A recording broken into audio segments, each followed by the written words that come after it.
Back to one of our daily Bible studies. It is Friday, and I hope everyone is feeling blessed today on this beautiful day.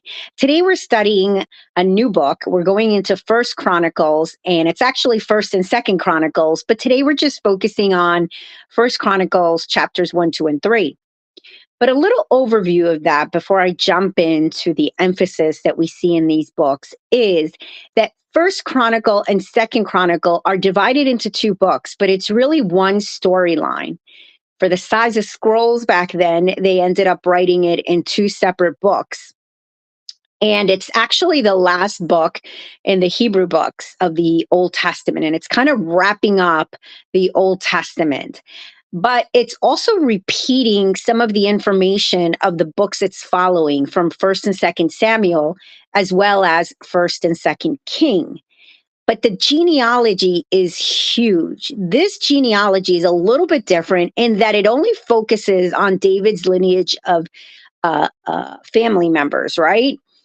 And we see that the author is trying to point out something very important. And we sometimes lose these little nuggets, like I call them, because we're like, oh no, here we go, another genealogy, right? Because we find them difficult.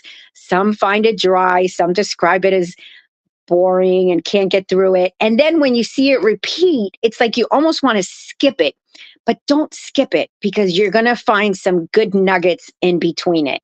One of them, like I said, is it focuses on David. It talks about David, but it doesn't quite say all the things that David did. It just focuses on his lineage, right?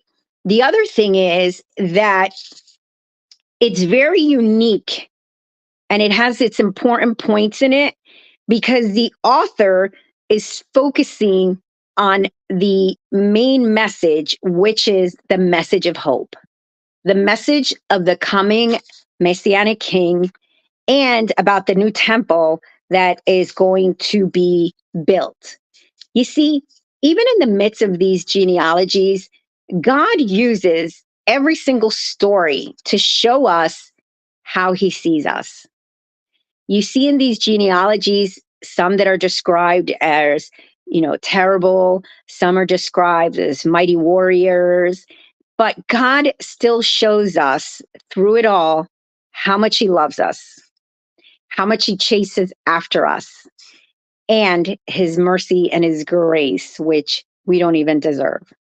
So I hope you found these words encouraging. I hope you take the time to push through this genealogy and really get the good nuggets that the author has put in these couple of chapters that we're reading tonight, and we will continue to read in the next couple of days.